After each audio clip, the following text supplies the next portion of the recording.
June 14, 1944, Normandy, west of Carentan. The morning smells like wet earth and burned fuel. Oberfeldwebel Hans Keller crouches beside his Panzervogel, helmet off, fingers black with grease as he tightens a loose fitting on the right side track guard. Somewhere ahead, artillery thumps dully. Not close enough to panic, close enough to remind you it's there. The hedgerows trap the sound, fold it back on itself.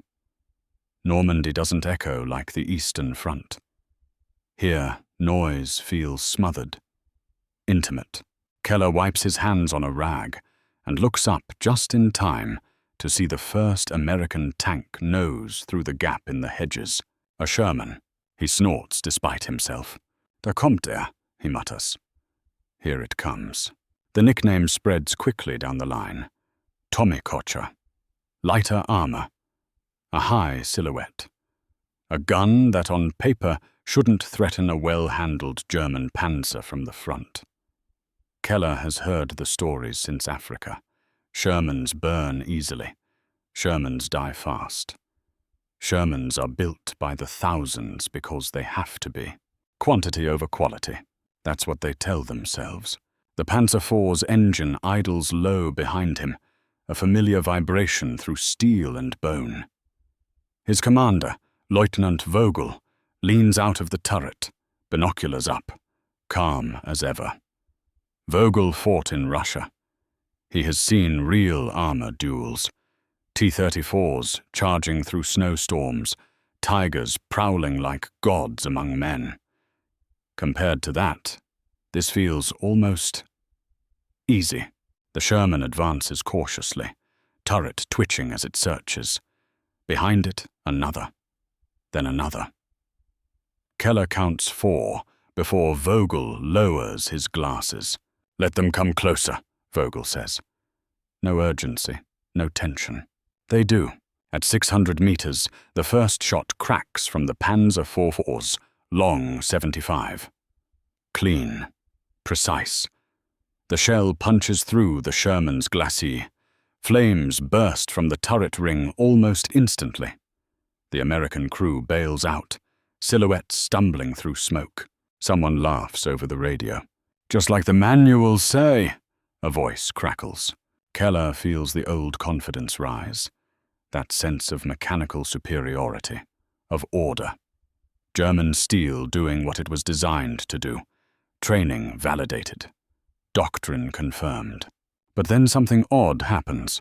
The other Shermans don't retreat. They don't freeze. They fan out.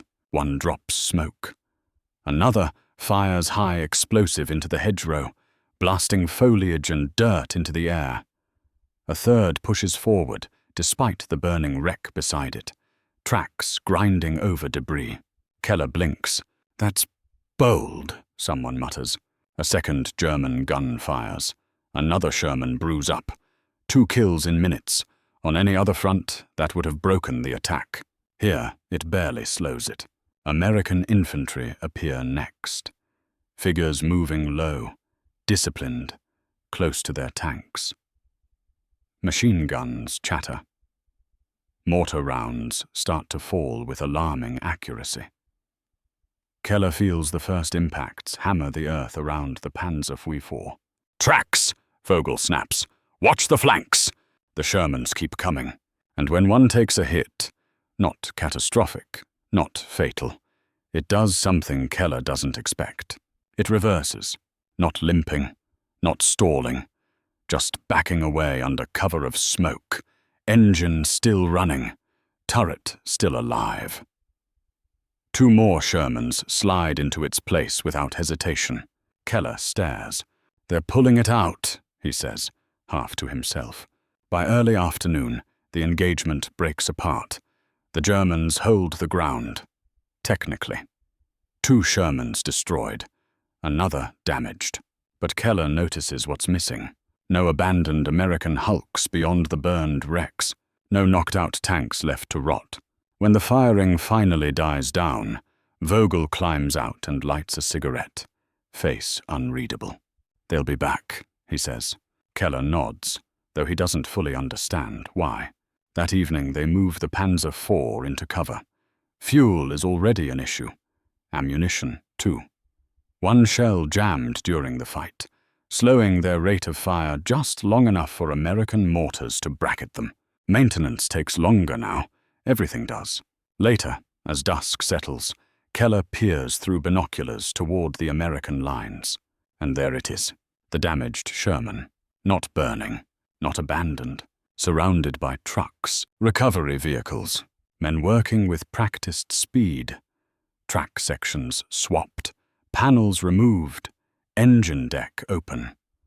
Floodlights snap on as darkness falls. The tank looks less like a wreck and more like a patient in surgery. By midnight, its turret is back online. By dawn, it's gone. Keller lowers the glasses slowly. They fixed it, he says. Vogel exhales smoke into the cool air. Of course they did. The joke about the Sherman still exists the next morning. The laughter hasn't vanished, but something underneath it has shifted. A hairline crack in the certainty that German tanks dominate simply by existing. Because yesterday, Keller watched 2 Shermans die, and one come back, and he can't shake the feeling that this war will not be decided by which tank wins the duel, but by which one refuses to stay dead. June 20th, 1944, near St. Lo. Rain turns the Norman roads into ribbons of mud, thick enough to swallow boots and choke engines. Oberfeldwebel Hans Keller hates this weather. It ruins optics, fouls tracks, seeps into everything mechanical. The Panzer IV's engine coughs once before settling into an uneven idle, a sound Keller now listens to with more suspicion than pride. They are repositioning again. Orders come down the line in fragments, fall back to secondary hedgerow lines, delay, probe, disengage before air support arrives. The words sound clinical, but the reality is constant movement without rest. Every kilometer costs fuel they don't have. Every halt invites fighter bombers. Keller tightens a bolt and glances down the road. Shermans, again. This time, they don't advance recklessly. They move in coordination with infantry and artillery, pressing forward like a tide rather than a spear. One Sherman pauses as its track slips into a crater. Keller smiles reflexively. Got one stuck, he says. But before Vogel can line up a shot, a recovery vehicle noses forward under smoke. Another Sherman pulls alongside, cable already unspooling. The stuck tank is hauled free in minutes, disappearing behind a hedgerow before Keller can even range it properly. They don't wait, Keller mutters. That becomes the pattern. German tanks fight battles. American tanks fight processes. When Keller knocks out a Sherman later that afternoon, a clean side hit, ammunition cooking off, the satisfaction lasts seconds. Another Sherman rolls past the wreck before the smoke clears. Then another, and another. By nightfall, the Americans withdraw. Again. But again, the battlefield does not look the way Keller expects it to.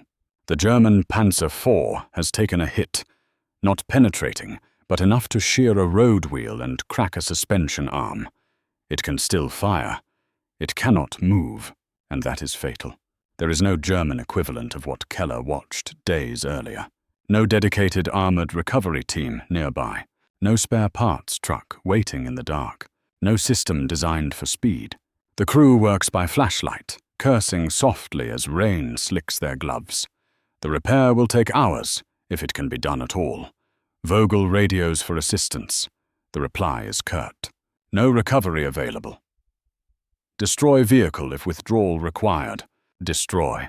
A tank that still shoots. A tank that yesterday was superior. Keller stares at the broken suspension, anger rising. Across the lines, the Americans are doing the opposite. Later, through binoculars, Keller sees it again. Floodlights, cranes, crews working in relays. Damaged Shermans pulled back to what the Americans call maintenance parks. Engines swapped, transmissions replaced, Entire turrets lifted off and reseated. The scale is staggering. 1 Sherman lost, 2 repaired, 3 arriving fresh. Keller overhears Vogel speaking quietly with another officer. They treat tanks like trucks, Vogel says. Not heirlooms, not symbols, equipment. That night, Keller writes in his notebook, something he hasn't done since Russia. They do not care if a tank is destroyed. They care that another takes its place.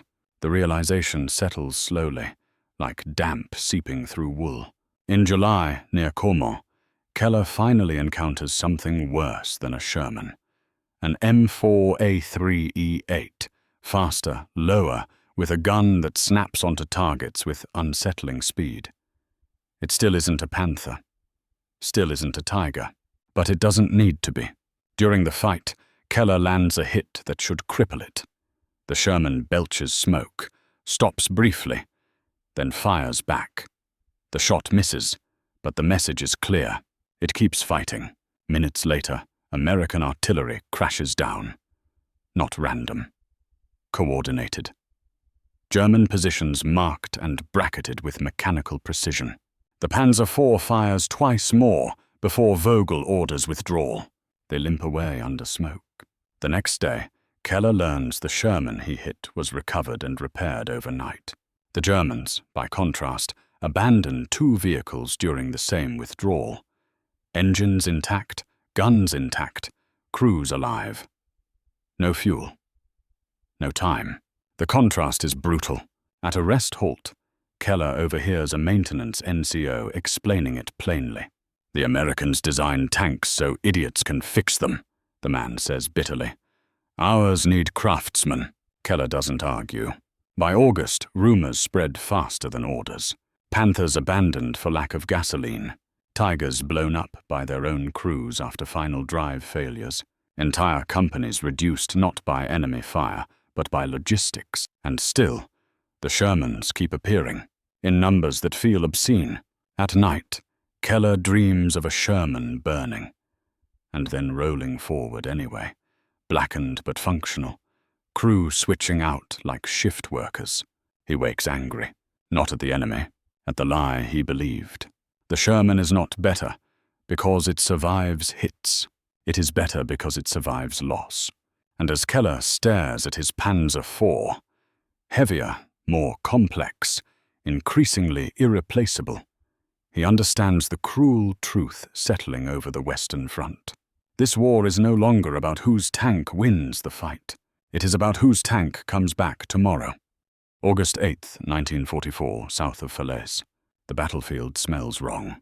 Burned oil, scorched rubber, wet earth churned into paste by tracks and boots. Oberfeldwebel Hans Keller walks between hulks that once defined German armored pride. A Panther with its turret blown sideways, ammunition scattered like bones. A Tiger Y, intact except for a shattered final drive. Abandoned, charges already placed. No enemy fire mark, just failure.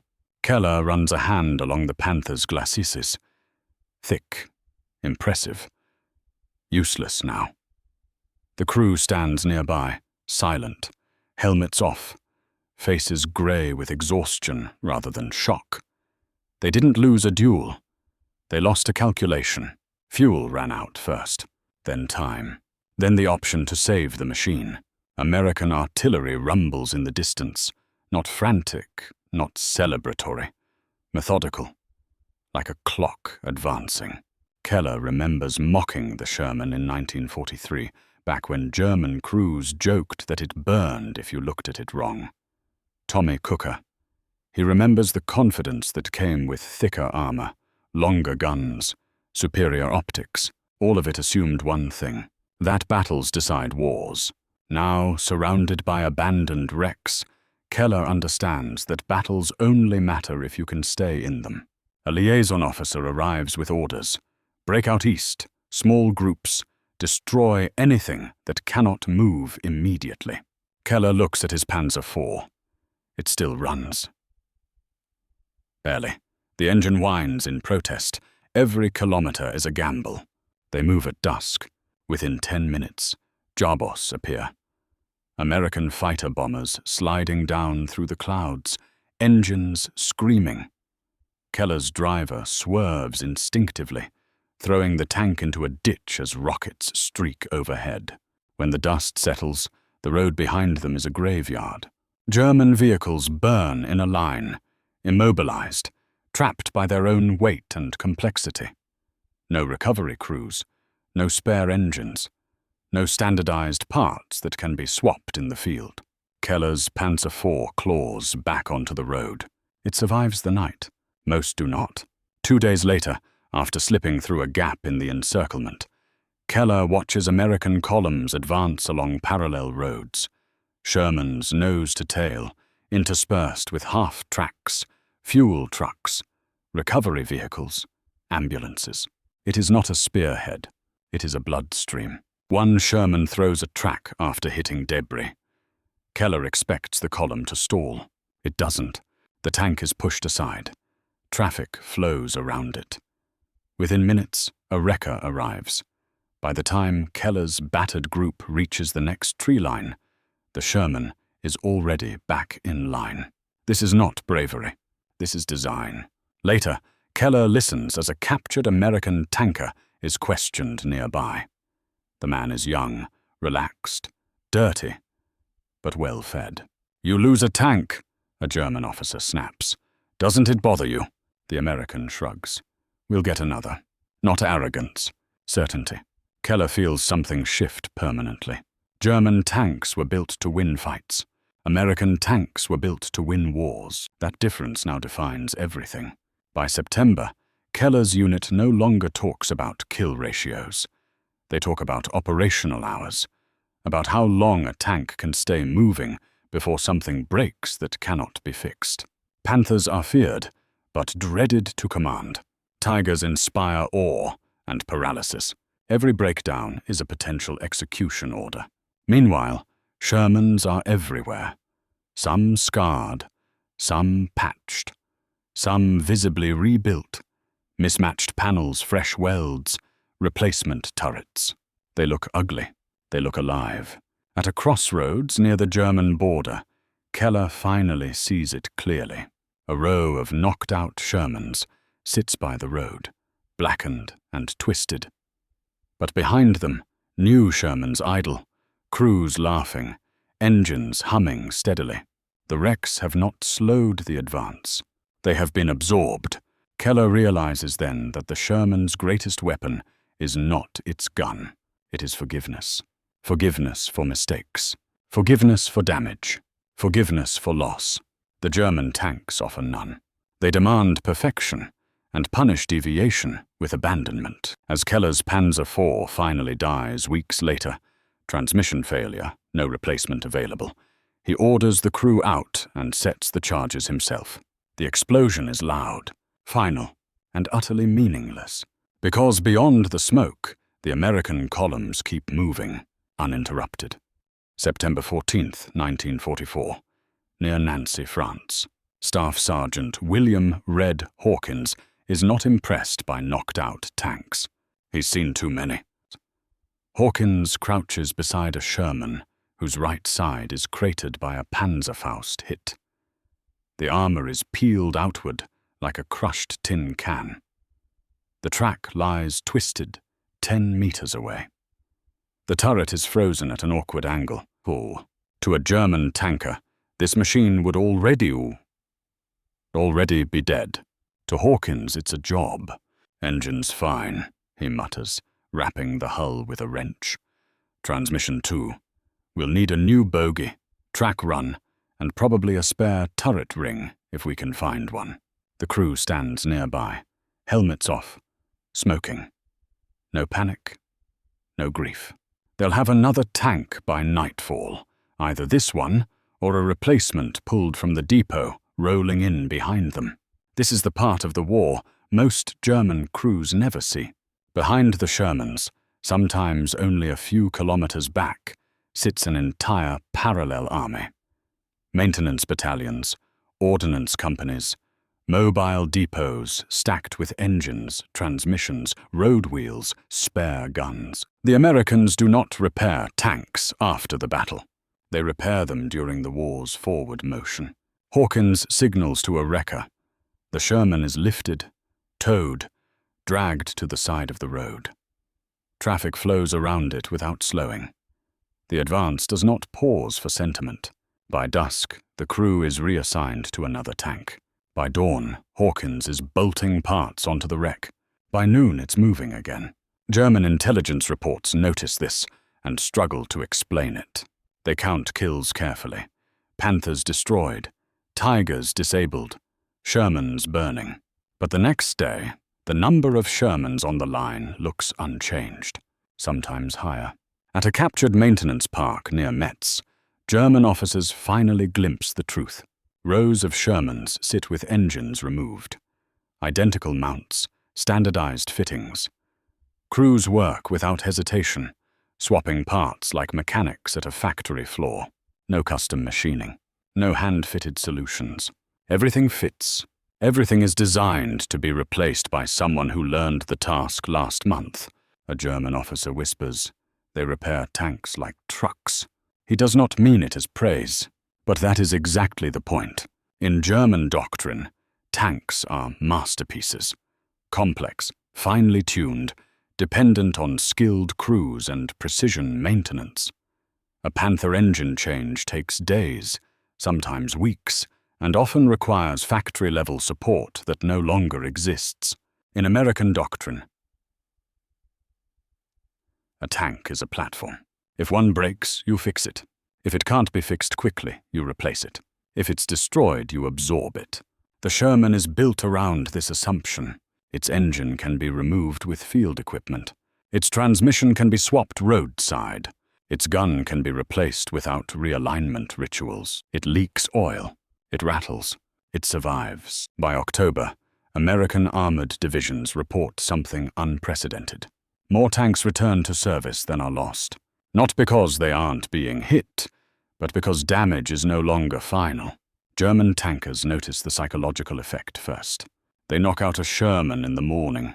By afternoon, it's back. Same hull number, same unit markings, sometimes the same crew. The kill means nothing. Meanwhile, German crews knock out Shermans and then withdraw because their own tank overheats, breaks down, or runs out of fuel before reaching the next defensive line. The imbalance grows. At Aachen, German defenders watch Shermans probe again and again, absorbing losses, retreating briefly, then returning with fresh vehicles, repaired hulls, replacement crews. The Shermans don't need to win every fight. They only need to come back. German tanks must win every engagement. They cannot afford attrition. And attrition is exactly what the Americans are engineering. Late one evening, Hawkins finishes tightening the last bolts on a Sherman rebuilt from 2 wrecks. One turret, another hull. The paint doesn't match. The welds are ugly. It runs perfectly. The crew climbs in, grinning. "See you tomorrow," Hawkins says. He means it literally. Because tomorrow, this tank will fight again. And the next day, and the next. The German machines are stronger, but the American machines are eternal. And wars are not won by what survives one battle. They are won by what keeps showing up after every battle is over. November 18th, 1944, Hürtgen Forest, Germany. Unteroffizier Franz Keller no longer laughs at Shermans. The forest is wet, dark and suffocating. Tall pines choking the sky, mud swallowing boots, fog clinging low enough to blur distance and time. Keller's Panther is hull down behind a rise, engine idling unevenly, crew tense and silent. They've been here for hours, waiting. They hear them before they see them. Tracks, many of them. Not the heavy, deliberate grind of a single tank, but the layered sound of movement. Engines revving and easing. Gear changes. A whole armored formation feeling its way forward through the trees. Keller peers through his optics. Shermans. Not one. Not 3. A line. He feels a familiar surge of confidence. At long range, his 75mm gun can kill them before they can touch him. The Panther still has teeth. "Target, lead tank," he orders calmly. The gun fires. The first Sherman erupts in flame. Crew bailing out into the trees. A clean kill. The second Sherman halts, smoke billowing. Keller smiles grimly. Then something happens that unsettles him. The Shermans do not retreat. They fan out. 2 pull back. 3 advance on different vectors. 1 lays smoke. Another fires blindly, suppressing the tree line. Artillery begins to fall. Not precisely, but persistently. This is not a duel. This is pressure. Keller fires again. Another Sherman burns. But now his engine sputters. Temperature climbing. The radio crackles. Other Panthers reporting breakdowns, bogged tracks, fuel warnings. The Shermans keep coming. They lose another tank, then another. And still they move forward. Because behind them, more are arriving. Keller realizes something with a chill that has nothing to do with the forest. They are not afraid of losing tanks. They expect it. This is not courage. It is calculation. The German tank doctrine Keller was trained in assumes superiority at the point of contact. That fewer, better machines can shatter a weaker force. But this assumes something critical, that the enemy will stop. The Shermans do not stop. They withdraw just far enough to reorganize, repair, and reappear. By dusk, Keller's Panther has fired most of its ammunition. The engine overheats again. The crew argues in whispers. Stay and risk mechanical failure under pressure. Withdraw and abandon ground. Neither option feels like victory. When the order comes to pull back, Keller does not protest. He watches the forest edge as Shermans cautiously advance into ground he had just dominated. One of them is scorched, patched with fresh welds, its markings half painted over, a tank that should not exist. He understands now why reports from Normandy and Lorraine sounded exaggerated. The Sherman is not meant to win tank battles cleanly.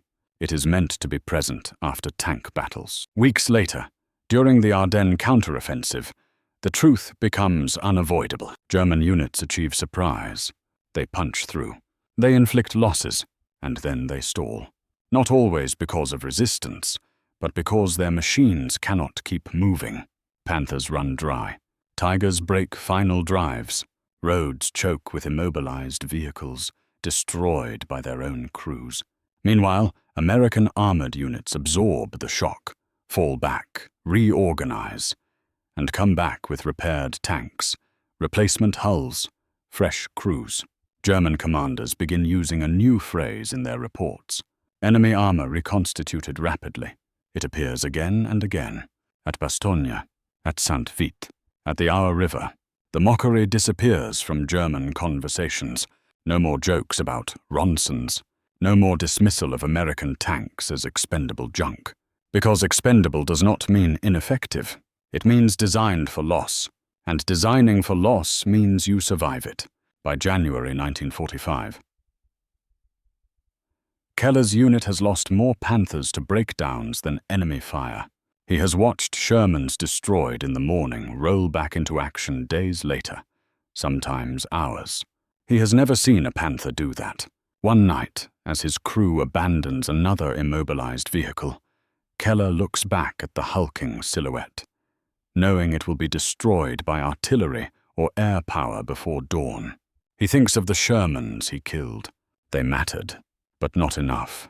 The Americans are no longer fighting for ground. They are fighting for time, and time is the one resource Germany cannot replace. The Sherman does not win by brilliance. It wins by refusing to go away.